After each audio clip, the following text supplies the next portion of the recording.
What's good, TMG fam? It's your boy L, and I'm back with another reaction. How y'all feel? Welcome back to the channel. Salute. Now listen, a little moment of transparency for me, right?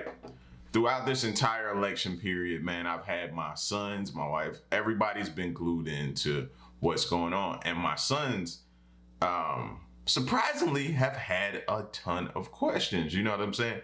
Typically, sometimes kids don't like to get into that whole election process. They don't like to, they off doing their own thing. So to see them engage, ask questions, and be like locked in was very, very like fulfilling to me. Like I very well enjoyed it. You know what I'm saying? So they asked a lot of questions I had answers to, a lot of questions I didn't have answers to.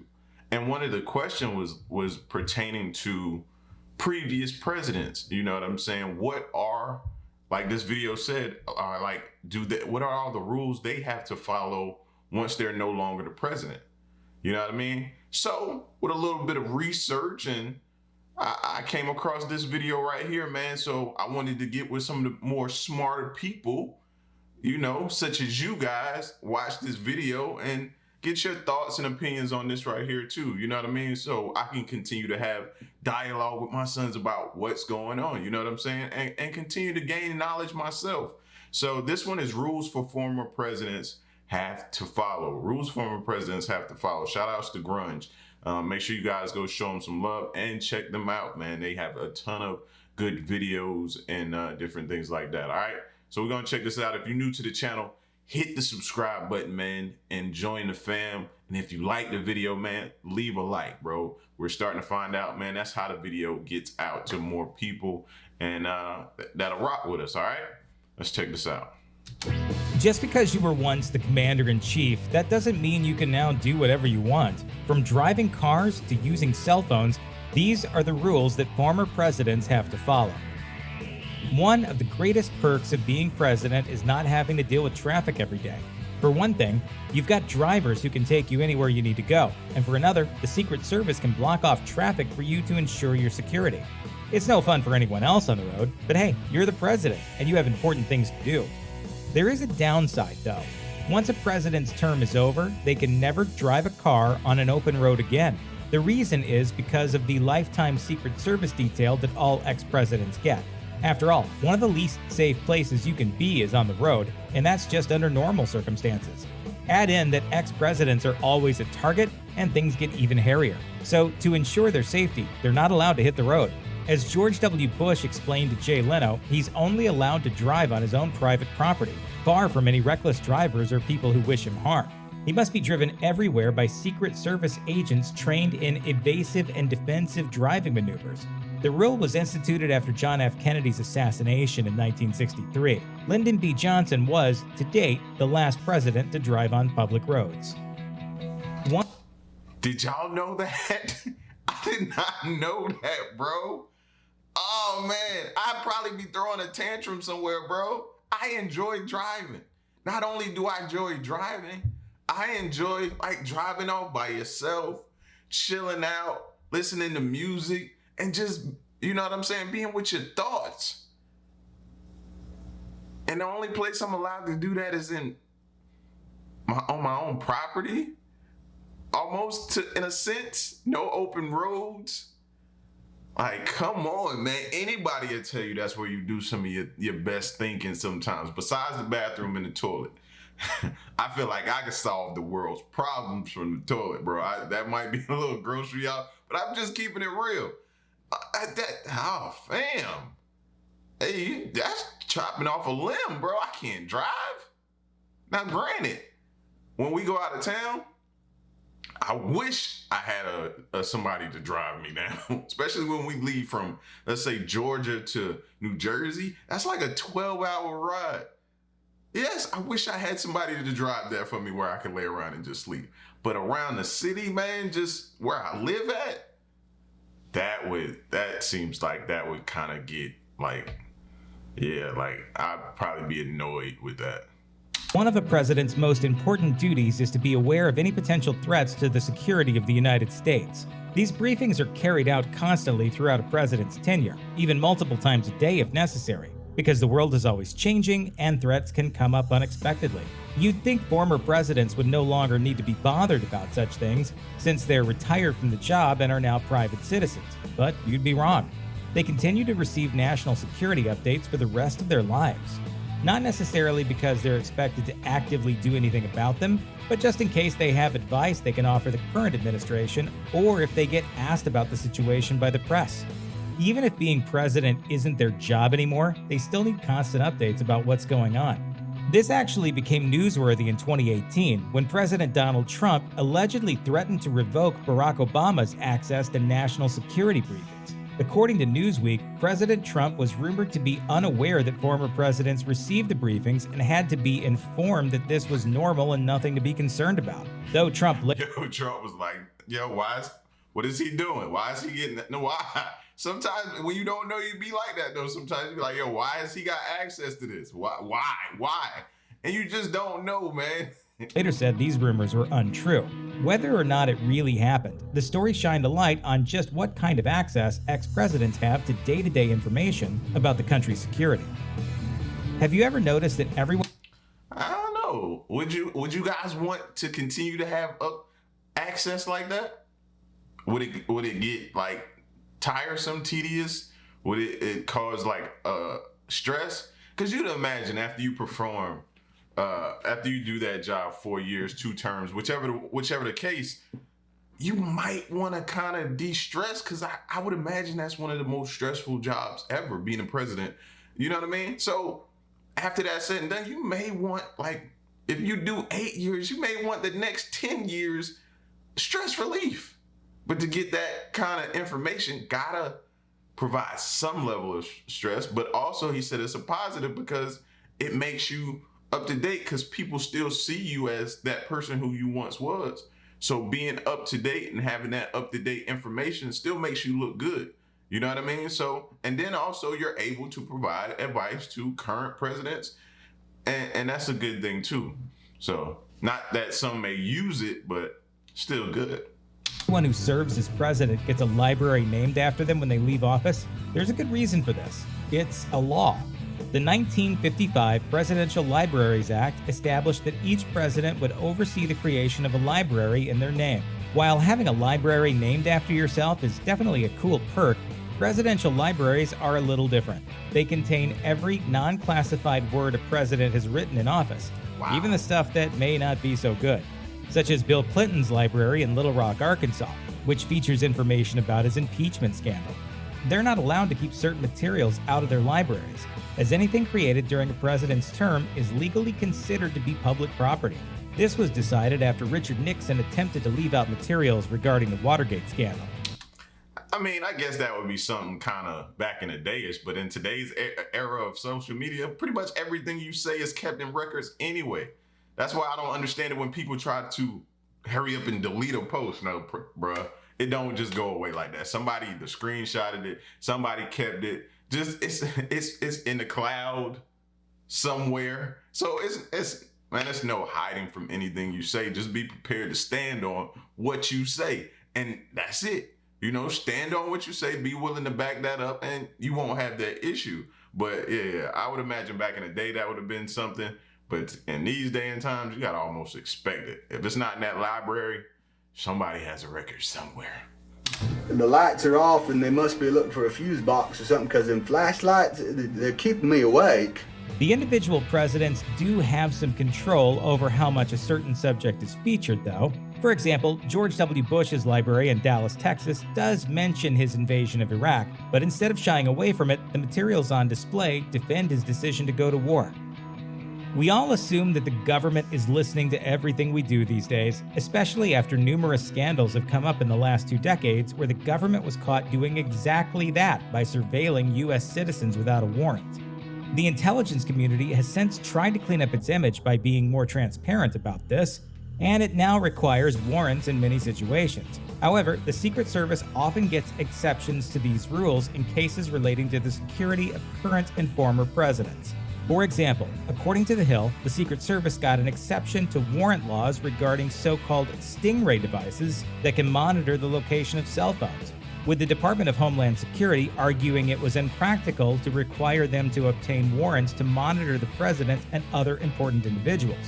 While this particular device doesn't monitor the contents of communications passed by the phones, this is just one of many techniques that law enforcement can use for surveillance. And the Secret Service has pretty sweeping jurisdiction over keeping former presidents safe. Basically saying if they want it, they'll get it. They'll figure out a way around it. It's always a way around it. They'll obtain a way to access it, bro. Just understand. That's why I say when he said they're always watching, I said, yes, they're always watching and listening. So, hey, fam, understand that and better off you'll be. Whether that's from threatening phone calls, suspicious tweets, or anything in between, routinely monitoring a president or former president's communications is an invasive but necessary activity the Secret Service has to undertake to ensure the security of those they are sworn to protect. Former presidents don't have much privacy, and those snoopy Secret Service agents even get to paw through their mail. An ex-president's regular old snail mail and packages must be examined by agents before they can be delivered. That may sound like overkill, but they've caught several dangerous deliveries by doing this, even as recently as 2018. According to Bloomberg Law, the Secret Service successfully identified explosives en route to former presidents Bill Clinton and Barack Obama, among other VIP targets. And it's not just a random agent shuffling through and opening the ex-president's mail on the way back from their mailbox.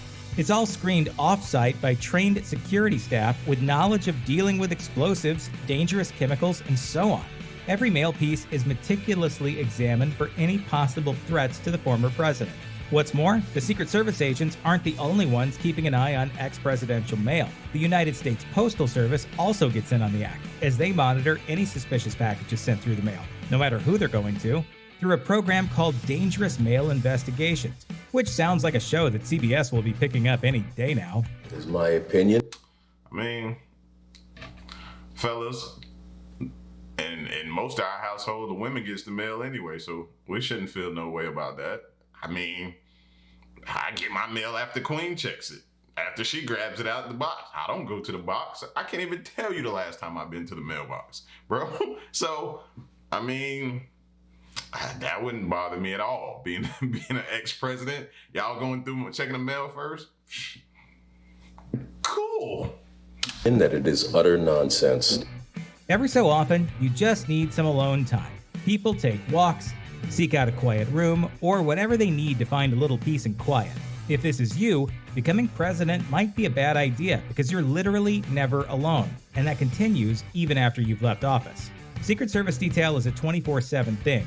And former Secret Service agent Jonathan Wackrow described presidential protection to NBC News as, quote, the most intrusive thing that anyone could ever experience. Basically, you're constantly surrounded by people you barely know, and since agents can be swapped out or moved around, ex-presidents are likely to be surrounded by strangers for the rest of their lives. And these agents don't take a break when things aren't going well, like when there are arguments between the spouses. Agents are even with former presidents during holidays. Imagine not being able to eat Thanksgiving dinner without a bunch of people in black suits posted up nearby. This actually happened to Donald Trump when he was president-elect. When he and his family sat down to holiday dinner at Mar-a-Lago, more than 150 Secret Service agents were there too, since all of his family members who were in attendance had Secret Service details of their own. Being one of the most powerful... That's what I was just saying, fam. Never alone. I need alone time. Are y'all listening in during, intimate moments too, bro? Like, because I'm guessing y'all got to hear what's going on. So the wrong moan, scream, or anything, y'all probably busting in the door. Oh, that would be a question I would have. How many times have y'all bust in on an intimate moment between ex-president and his wife? Or not wife? I bet these Secret Service men have some stories to tell, bro. Oh, man, we got to find some interviews from ex-Secret Service men, bro. I know they got some stories to tell. And ones that have gotten fired, I know they got some stories to tell. Whew. Powerful individuals in the world might seem like it would include the ability to do, well, pretty much anything you want. This isn't necessarily the case. Because of that 24/7, 365-day-a-year Secret Service detail, it's hard to be spontaneous. If a regular person wants to pop down to Starbucks and get a grande French vanilla latte or whatever, they just head that way, get their coffee, and get on with their day. Due to a former president's large Secret Service detail, though, anything they want to do, even normal everyday stuff, becomes a huge undertaking. Think of something you like to do every day, like taking a walk or going out for dinner. Now imagine you have to do that thing with an entourage of strangers disrupting everyone around you for the rest of your life. For example, President Barack Obama made a Starbucks run while he was still in office, and it ended up with the Secret Service blocking off much of the street and moving pedestrians away from the president. The president even asked the Secret Service to give him a little space, just a small indicator of how frustrating constant security must be. Speaking of President Obama, he was a pretty notorious fan of playing games of pickup basketball, something he spent a lot of time doing while in private life and as a senator. Once he became president, though, the Secret Service told him that they needed 4 hours notice before such a game, which President Obama wasn't terribly happy about, according to NBC News. So, 4 hours. Basketball is pickup basketball is spontaneous. I gotta give you 4 hours, but I get it though, because it's for my own safety. But sometimes you be like, man, damn my safety. I just want to go do something by myself, bro. Like, don't hate my safety for a minute. You know what I mean? But I get it. Ultimately, it's for the best. But sometimes you be selfish and you don't care. what's a former president to do if they get sick of all these rules and stipulations they have to follow? Why even be president if you don't get to spend your retirement years doing whatever you feel like, right? Well, there is a way they can get out of having to deal with all this and go back to how things were before they took office, by declining the Secret Service detail. As it turns out, this is an actual option. The Secret Service only protects those who accept the protection. If a former president or anyone else with security detail waives those protections, they're free to accept responsibility for their own safety and security, or maybe hire their own private security that... I want to know how many presidents have done that. Now, I know I was just saying like I want some time alone, but the danger outweighs that. You know, it's so many inherent dangers of being president or ex-president, bro. Nah, I just think that would be foolish for you to go that route. You know what I mean? So suck it up, bucko. That might be willing to let them do more things without restrictions. Former President Richard Nixon actually did this in his later years, though the reason he gave was to save the government some money, according to the New York Times. Then, in 2017, President Trump's son, Donald Jr., willingly declined Secret Service protection, as reported by the Times, citing privacy as his reason for doing so. While the Secret Service heavily discourages protectees from choosing to do this, it's absolutely an option if a president ever wants to drive their own car again. Check out one of our newest videos right here. Plus, that would definitely be one of the toughest decisions you make in your life, bro. Because it's not just you, it's your family, bro. You know what I mean? If you got loved ones and people you care about, you obviously want that protection for your immediate family. So, yeah, it would suck. It would suck. I can imagine. It probably sucks, bro. 4 hours notice before you can go play a pickup game of basketball. Who's gonna, like, man, by the time you ready to go, people like, man, I got other things to do now, bro. Like, fam, I don't know. But listen, y'all get at me in the comment section. Let me know what y'all think. This is gonna be an interesting topic of discussion for me and my family tonight, man. Matter of fact, I may show them this video. That way we can have that type of dialogue, man. I just think it's pretty interesting information to have. You know what I mean? So y'all get at me in the comment section. Let me know what y'all think. Were y'all aware of all of this information? Crazy, right? Stick around and stay tuned to the next reaction of my piece. Y'all stay solid. Hey.